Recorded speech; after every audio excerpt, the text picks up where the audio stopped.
Welcome to another great episode of the Homegrown Hunter TV.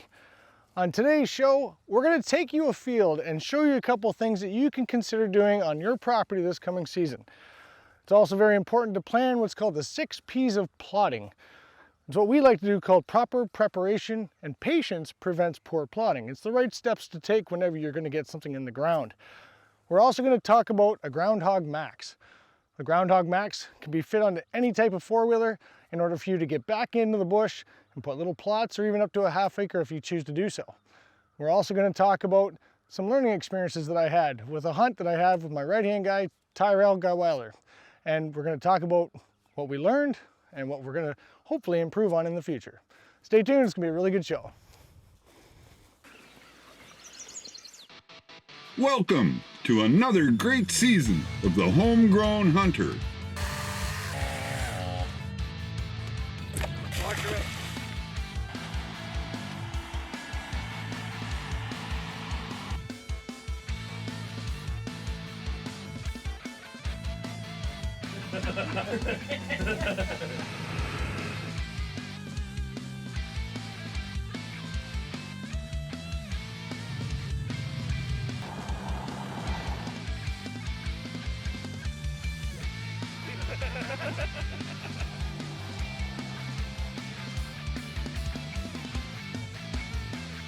Shoot! Good girl. Homegrown Hunter TV is brought to you by Rack Stacker, Canada's leader in big game attractants. Campbellford Chrysler, a small town dealer with a huge inventory. Huckabones Equipment, Ottawa Valley's Kubota dealer. Bishop Lake Outdoors, First Place Trailers, L10 Outdoor Solutions, Badlands Packs and Apparel, the original portable winch, Nature of Design Signs and Graphics, and these other fine sponsors. Over the years of running Rack Stacker, I have found that all age classes of hunters out there, whether you're men or women or young or old, have gotten more and more popular into doing food plots. The only concern is getting started, you may not have the availability to some of those big tractor equipment and stuff, but most everybody has a four-wheeler accessible to them.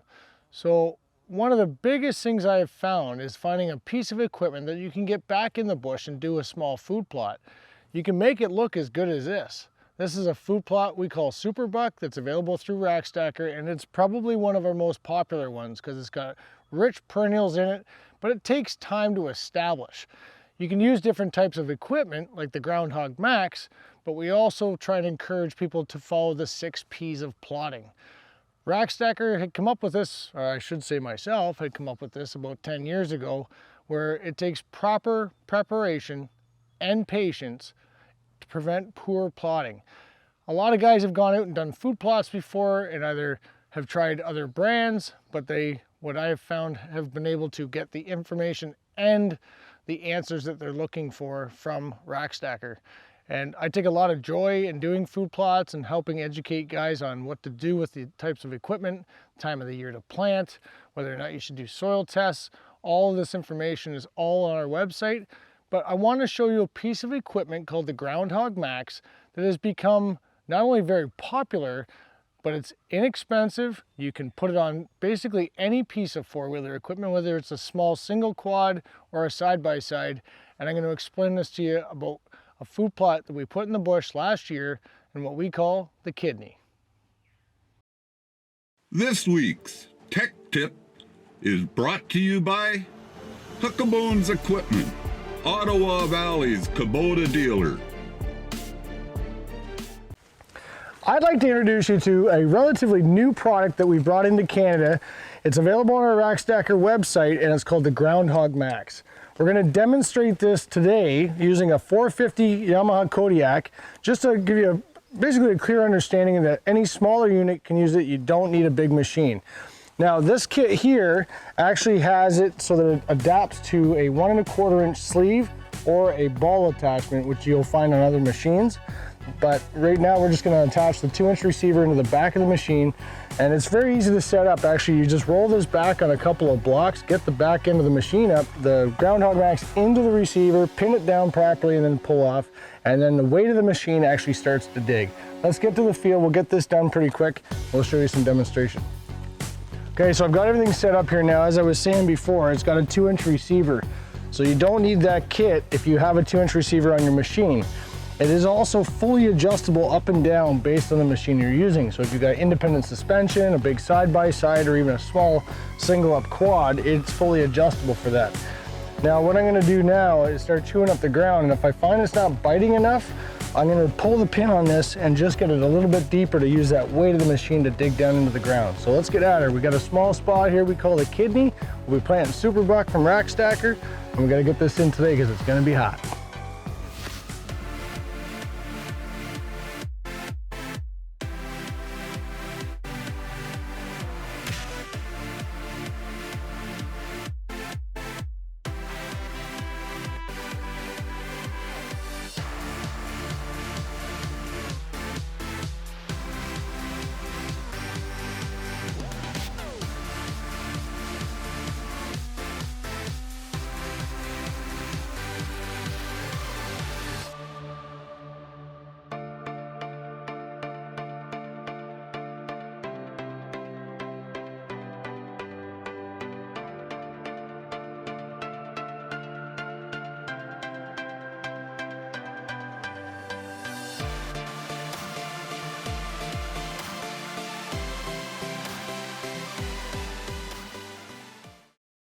Closed captioning has been brought to you by the original portable winch.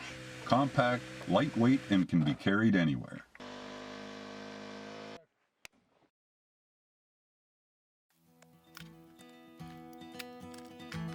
Welcome back to the Homegrown Hunter TV. Before the break, we were showing you a product called the Groundhog Max. It's made with high-intensity, heavy-gauge steel. Each disc has its own high-speed, double-sealed, double-groove bearing, making it a very, very high-quality product. What I like the most about this is it's very easy to transport, whether it's in the back of your side-by-side or attached upside down on your 2-inch receiver.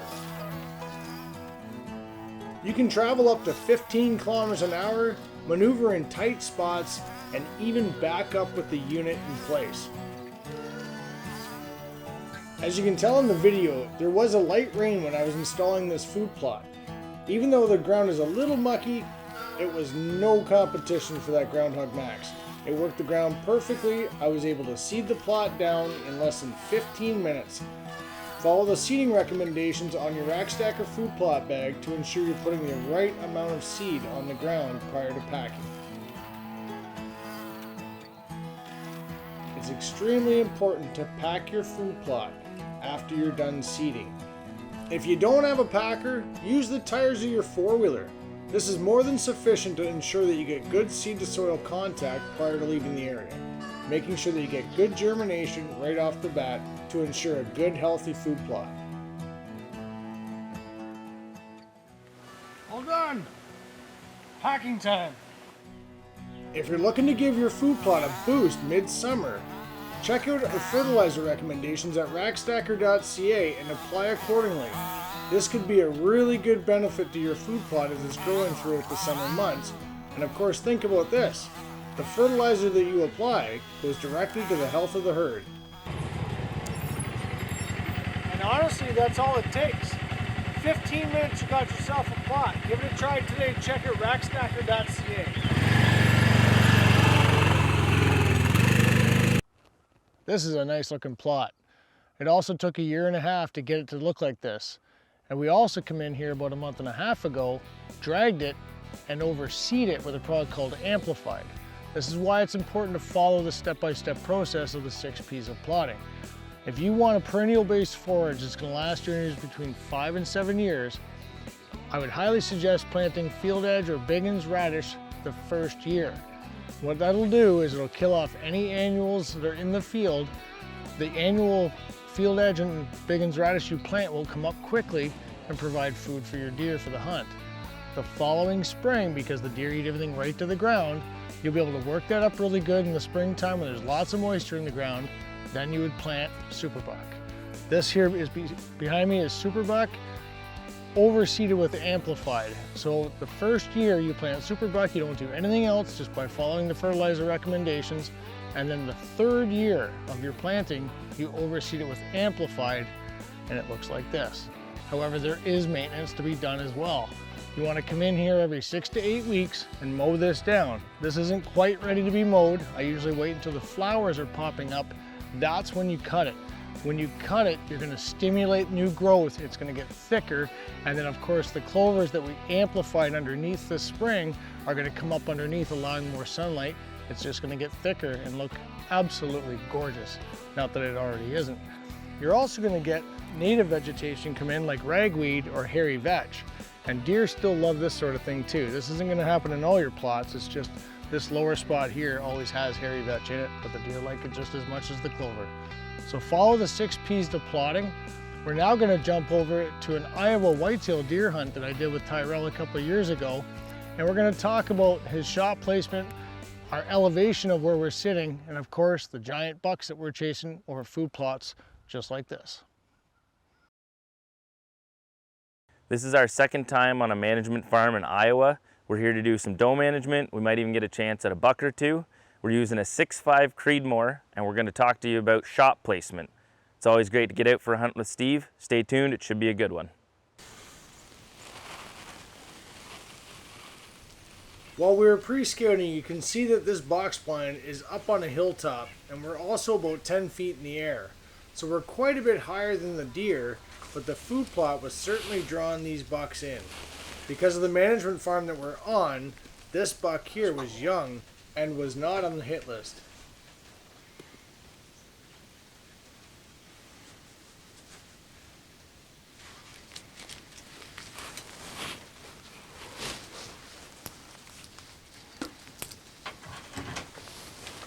You want him shot?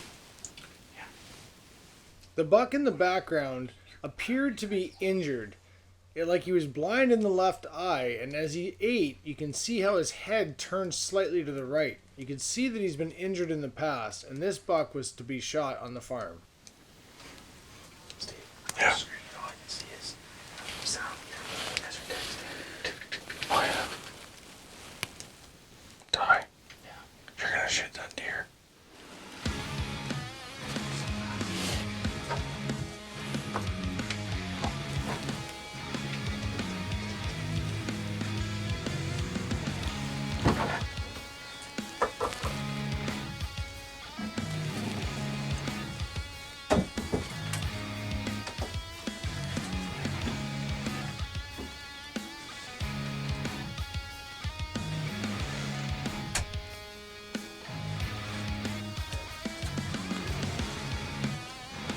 Ty, when you shoot, don't move your left arm. Don't move your left arm. Okay, hang on. Contortion.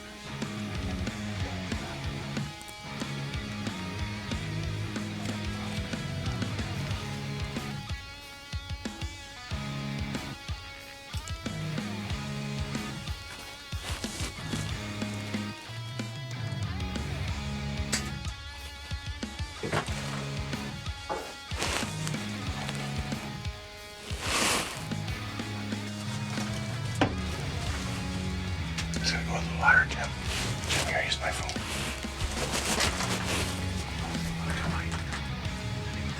It's gotta go up higher.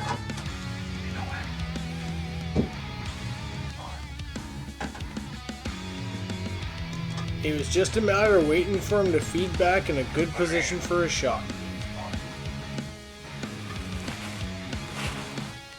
Alright, back one, please. More than that.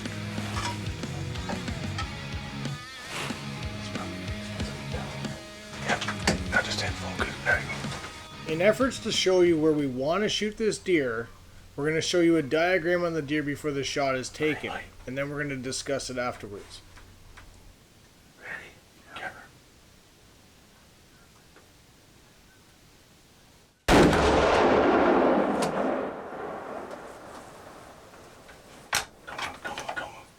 Don't move. At this point, we hadn't realized it yet, but that shot did not go as planned. We were going to bring it back for you to see. I was too far back, especially since this deer was slightly quartering to. Mistakes happen, and unfortunately, I did not make a good shot on this deer. Because I was filming, I had told Tyrell not to move. I should have said, don't move your head, because he was in the middle of recocking to put another shot into this deer. He knew he hit back, but we also knew that we should have put a second shot into it. But by the time we had decided, it was getting too late. Yeah, I'm good. I see the hole.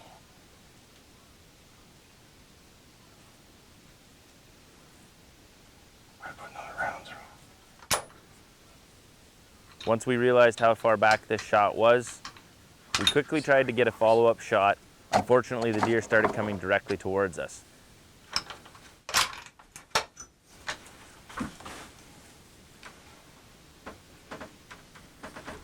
Yeah, just keep walking up this way. Perfect. Bump it right out. Time it right. There you go. Be still. You just bed it down. Huh? Did you get him laying down, Steve? Or is my head in the way? No, I got him laying down. You stood up. Just watch your head, Steve. Fuck, you're gonna need to drill it again. Oh, he's coming straight at us. Oh, just bed it up again. Yeah, he's not comfortable at all. Did you aim just on the other side of the shoulder? He was facing this way. Yeah, I know. Yeah, just back. Just behind the shoulder. Yeah.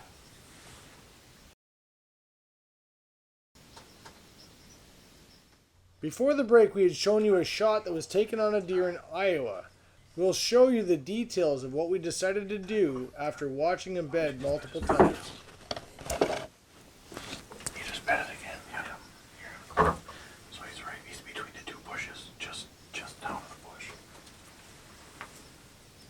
Every time we tried to make a follow-up shot, it was either laying back down or coming towards us again. We decided to leave this deer, went back and reviewed the footage, realized that I had hit back and it was in the guts. That led us to leaving it for 5+ hours before we went out to find it. He went down again. Oh no, he's right there walking. Yeah, he's still walking. Swing your hands around, man. That's how I walk.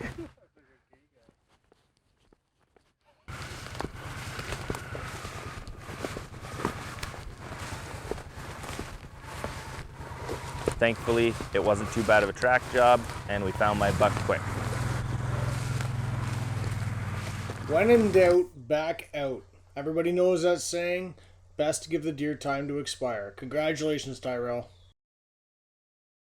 Now we're off on a doe hunt. We had 2 doe tags we were planning on filling. There's a big mature doe here in front of our trail camera, but right behind her is a fawn that we have to wait for her to get out of the way. And then Tyrell's going to take a shot with the same gun, the same distance. Now we're flat leveled. We'll see how he does.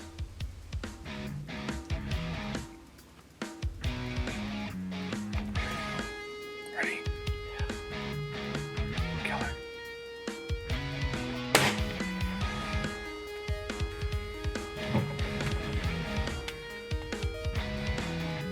They're tied. Got another doe.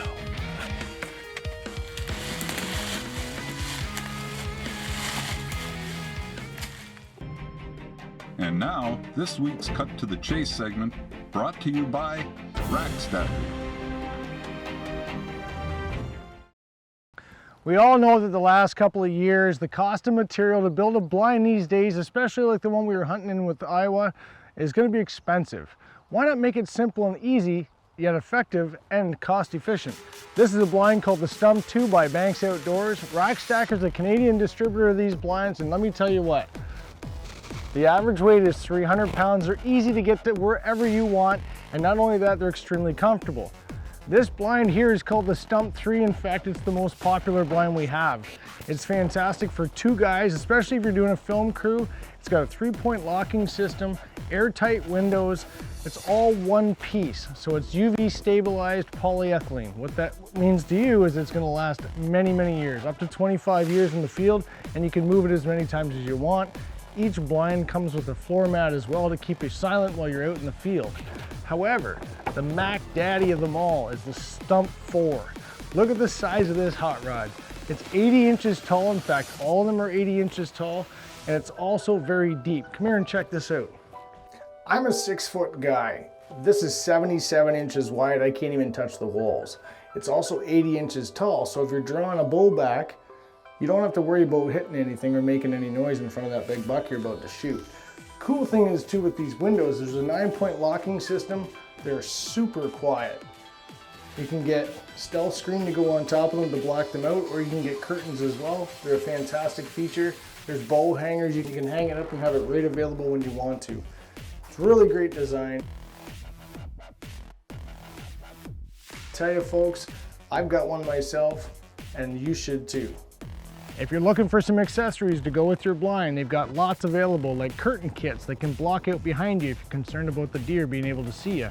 Or maybe you want a storage shelf to be able to put your ammunition or lean your gun against it so it doesn't fall over in the blind. They've got them too. Check out rackstacker.ca, go to the blinds and feeders section, and check out which one you deserve. Don't be cold this coming hunting season. Give us a call at 1-800-945-1846 to reserve yours today. Well, folks, I hope you enjoyed today's show. We certainly enjoy bringing it to you. It's a lot of learning experiences for ourselves and hoping that you can learn from it as well. Education is certainly a large portion of the Homegrown Hunter. And if you have any comments of something that you might be interested in learning or would like us to bring to the show, by all means reach out to us at rackstacker.ca or hghtv.ca. I'm your host, Steve Elmy. Thanks for joining me. Until next time. For past episodes, be sure to check out hghtv.ca. Until next time.